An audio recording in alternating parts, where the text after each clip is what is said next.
Hey, Bulls and Bears, it is Tuesday, October 27th, 2020. Thank you for joining me. We're getting closer. Can you feel it? We're getting closer to something big happening. We're about a week away now from the big event, and the direction of the country is going to be decided by our next our next leader.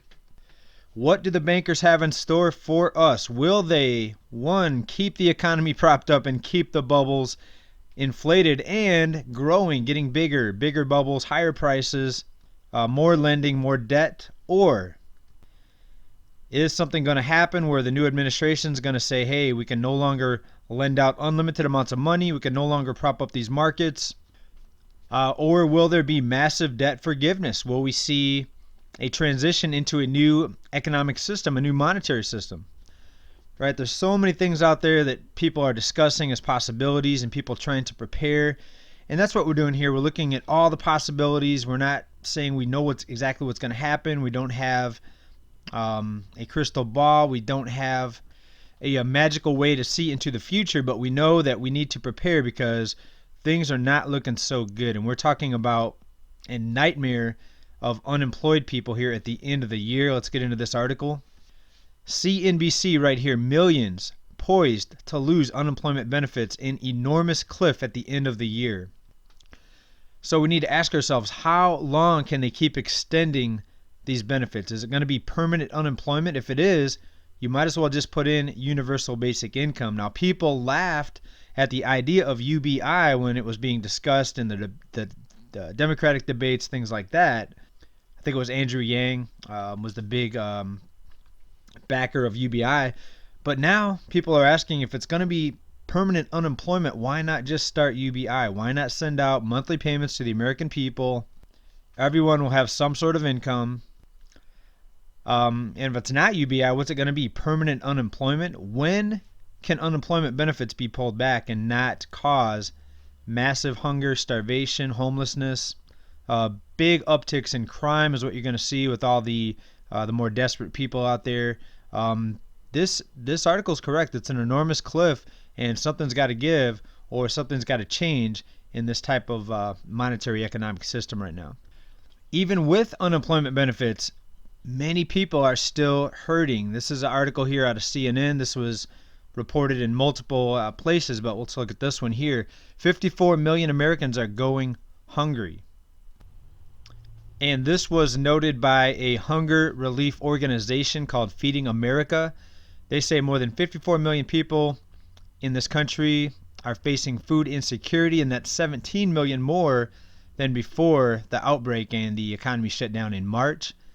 That's a 60% increase in food assistance needs since March.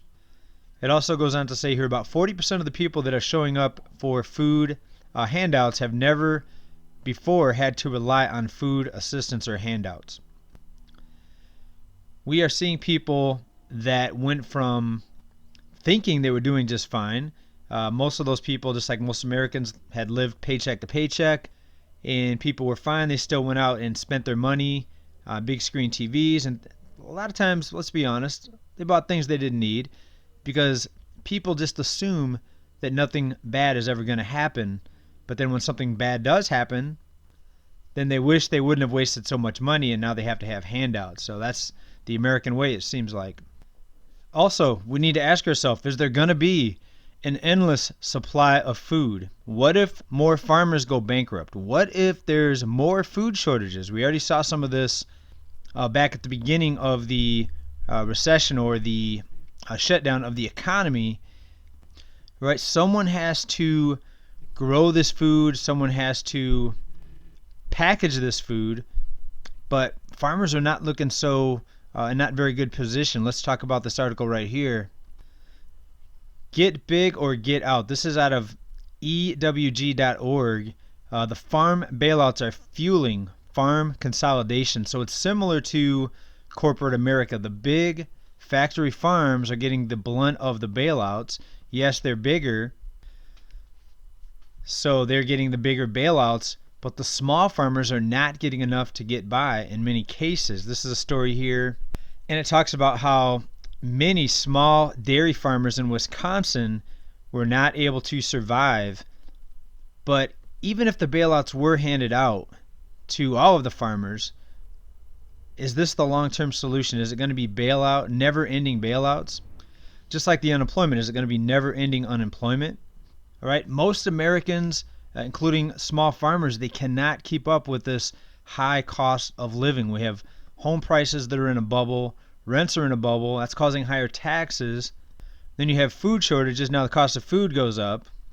You see, once you get an economy, once you get a population that's dependent on handouts and welfare, well, then it becomes very, very difficult to move off of that type of system and have people all of a sudden be self-sufficient and not being dependent on some sort of handout. Let's take a look here. This was tweeted out by Lance Roberts, and this shows you how much people spend. And we're going to look at the bottom half and the top half, and we see the top 10%, the highest 10% right here, the bottom 10% down here, and roughly half of the U.S. population spends more than they make.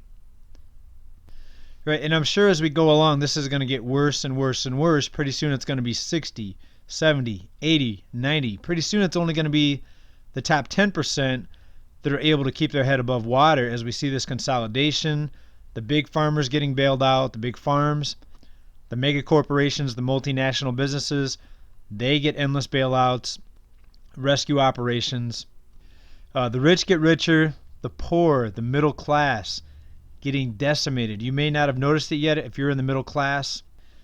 And I do hear from people from time to time that say, hey, I'm doing better than ever. This is a great time for me. And if it is, more power to you. Keep doing what you're doing, whether it's skill or luck that's kept you alive and kept you solvent. It's kept your head above water at this point.